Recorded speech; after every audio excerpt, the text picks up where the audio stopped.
पंडित नेहरू के अंतिम लम्हे। वह 27 मई का दिन था। वर्ष 1964 की तपती हुई दोपहर।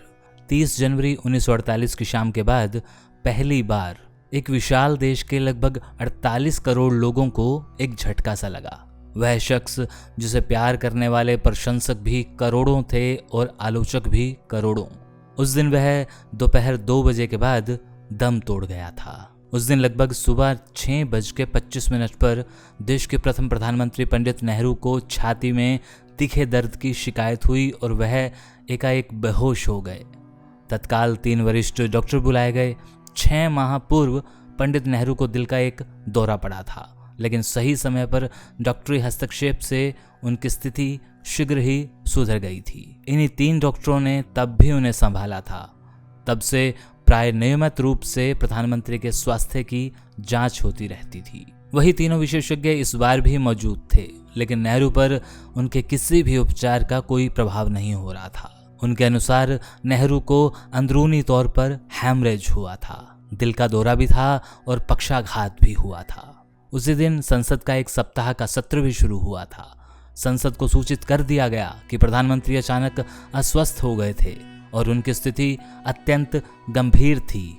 उस दिन प्रश्नकाल में प्रधानमंत्री को कश्मीर और शेख अब्दुल्ला के बारे में पूछे गए प्रश्नों का उत्तर देना था। डॉक्टरों के अनुसार नेहरू की धड़कनें व सांसें शुरुआती क्षणों में ही रुक चुकी थी, लेकिन मृत्यु की औपचारिक घोषणा 2:05 पर की गई। साथ ही यह घोषणा भी की गई कि मंत्रिमंडल में वरिष्ठतम एवं केंद्रीय गृह मंत्री गुलजारी लाल नंदा कार्यवाहक प्रधानमंत्री होंगे। अगले दिन मंत्रिमंडल की औपचारिक बैठक भी तय हो गई। पूरा देश एकाएक सख्ते में आ गया था। देश भर में लोग रेडियो से चिपके हुए थे। आकाशवाणी से निरंतर बजता शोक संगीत संकेत दे रहा था कि सब समाप्त हो चुका है। लेकिन औपचारिक रूप में प्रधानमंत्री के आकस्मिक निधन की घोषणा 2:05 पे की गई। 3 मूर्ति भवन में राष्ट्रपति, उपराष्ट्रपति, केंद्रीय मंत्रीगण, सांसद व उच्च अधिकारी पहुंचने आरंभ हो गए। 4 बजे अंतिम दर्शनों के लिए द्वार खुले। दिवंगत नेहरू के चेहरे पर कोई शिकन, पीड़ा का एहसास या दवाओं से उत्पन्न होने वाले कोई प्रभाव दिखाई नहीं दे रहा था।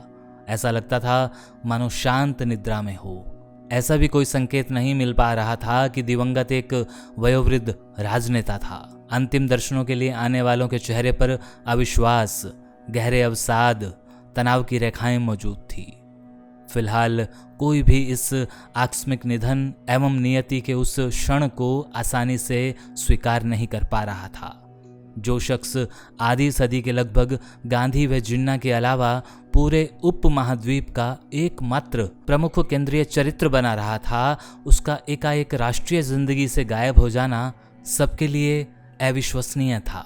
अंतिम यात्रा की तैयारियां शुरू कर दी गई। तय हुआ कि शव यात्रा राजघाट के समीप ही आनन फानन में तय हुए स्थल की ओर अगले दिन प्रस्थान करेगी। नेहरू यद्यपि हिंदूवादी नहीं थे, लेकिन तय हो चुका था कि अंतिम क्रिया हिंदू ऋतु के अनुसार ही संपन्न होगी। शव यात्रा 6 मील लंबी थी और लगभग सभी प्रमुख देशों के राष्ट्रीय अध्यक्ष, देशों के राष्ट्रपति, उपराष्ट्रपति, केंद्रीय मंत्रिमंडल के सभी सदस्य, प्रदेशों के राज्यपाल, मुख्यमंत्री, सांसद, लगभग सभी प्रतिपक्षी नेतागण व राजधानी में स्थित सभी राजनयिक इस अंतिम यात्रा में शामिल हुए थे।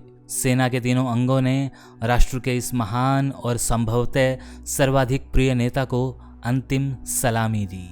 सैनिक बैंड निरंतर शोक धुनें बजा रहे थे। जब निधन का समाचार आया तो सभी हतप्रभ थे। आंखों से आंसुओं का सिलसिला अभी आरंभ नहीं हुआ था, मगर ज्यों-ज्यों मृत्यु का शाश्वत सत्य जहन में उतरता गया, करोड़ों लोगों की आंखें नम होने लगी। राष्ट्रध्वज में लिपटा नेहरू का शव जब चिता पर रखा गया तो परंपरा अनुसार राष्ट्रध्वज को शव से हटा लिया गया। पंडित नेहरू अमर रहें और मंत्रों की ध्वनियों के बीच उन्हें मुखाग्नि दी गई। शव यात्रा से पूर्व ही भावी उत्तराधिकारी की चर्चाएं शुरू हो चुकी थी। पहला नाम दिवंगत प्रधानमंत्री की बेटी श्रीमती इंदिरा गांधी का उभरा, मगर सत्तारूढ़ दल के वरिष्ठ नेताओं की आम राय श्री लाल बहादुर शास्त्री के पक्ष में थी। स्वयं इंदिरा भी इसी आम राय से सहमत थी। जिस जगह पर उनकी अंतिम क्रिया संपन्न हुई उसे शांतिवन का नाम दिया गया। नेहरू के उत्तराधिकारी के रूप में जो नाम उनके निधन से पूर्व चर्चा में रहे उनमें मोरारजी देसाई, लाल बहादुर शास्त्री, श्रीमती इंदिरा गांधी, वी.के. कृष्णा मेनन, वाई.बी. चौहान, एस.के. पाटिल, ये सब शामिल थे। कुछ लोगों ने कांग्रेस अध्यक्ष के कामराज का नाम भी चलाया था, मगर उन्होंने स्वयं ही ऐसे किसी प्रस्ताव पर बेबाकी से असहमति जता दी। इसमें एक कारण यह भी था कि वह तमिल के अलावा कोई भी भाषा नहीं जानते थे। कई बार तो अपनी ही पार्टी की कार्यकारिणी में उन्हें संयोगियों की बात समझने के लिए दक्षिण भारतीय नेताओं की थोड़ी मदद भी लेनी पड़ती थी। लेकिन इसके बावजूद वह अपनी निस्वार्थता, सादगी व गहरी राजनीतिक सूझबूझ के कारण सबको सदा स्वीकार्य होते। वह जोड़ तोड़ के स्थान पर स्पष्टवादिता में विश्वास रखते थे। विकट से विकट परिस्थिति या चुनौती के समय उनका एक ही जवाब होता, पार्क कल्लम, अर्थात देखा जाएगा। वस्तुतः पंडित नेहरू के स्वास्थ्य में गिरावट का सिलसिला 1962 के भारत चीन युद्ध के बाद ही आरंभ हो गया था। चीनी आक्रमण से उनके दो बड़े मोहभंग हुए थे। चीन व चीनी नेताओं के प्रति उनके मन में संवेदनशील धारणाएं थी। वह चीन द्वारा भारतीय सीमा के अतिक्रमण की बात कभी सोचते भी नहीं थे। अपनी अगाध विद्वता, नेतृत्व क्षमता, प्रशासनिक मामलों में गहरी विद्वता और दूरदर्शिता के बावजूद नेहरू के विजन में कभी इस आशंका ने दस्तक नहीं दी थी कि चीन पारस्परिक विश्वास की दीवार तोड़ सकता था।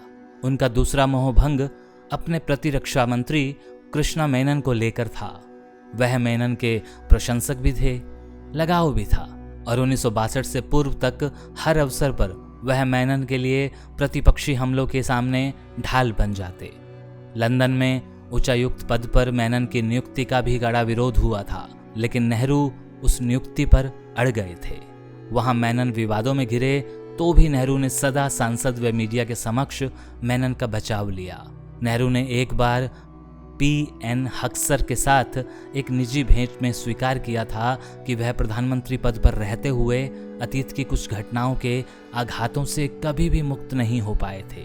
इन आघातों में भारत पाक विभाजन की विभीषिका के मध्य लियाकत अली खान के साथ लाहौर की यात्रा और उस दौरान भोगे गए लम्हे बरसों बाद तक उनकी नींद में खलल डालते रहते। उसके बाद गांधी जी की हत्या व चीनी आक्रमण ने उन्हें बुरी तरह तोड़ा था। कुछ झटका उन्हें शेख अब्दुल्ला की गिरफ्तारी से भी मिला, लेकिन शरणार्थियों के पुनर्वास, भाखड़ा नंगल बांध व चंडीगढ़ निर्माण, माउंटबेटन परिवार से संबंध, पंचशील व तटस्थ राष्ट्र सम्मेलन आदि ने उन्हें नई जिजीविषा भी दी थी। अपने मित्र व विश्वस्त कृष्णा मेनन ने भी उन्हें उदास किया था, मगर सर्वाधिक घातक सिद्ध हुआ था चीनी आक्रमण, जिसने उनके राजनीतिक दर्शन, चिंतन व विजन पर गहरी चोट की थी। वह प्राय निजी क्षणों में भी स्वीकार करते थे कि कुछ ऐसे मामलों में उनके पास कोई ठोस दलील या स्पष्टीकरण नहीं था।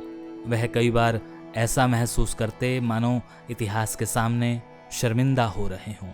वह ऐसे क्षणों में यह भी स्वीकारते कि पटेल का कभी कभी स्वतंत्र निर्णय ले लेना शायद सही था। हालांकि उन्हें पहले यह बहुत खला था। नेहरू कश्मीर व हैदराबाद में सैनिक कार्यवाही के पक्ष में नहीं थे, मगर बाद में उन्होंने स्वीकार किया था कि पटेल के दोनों निर्णय सही थे।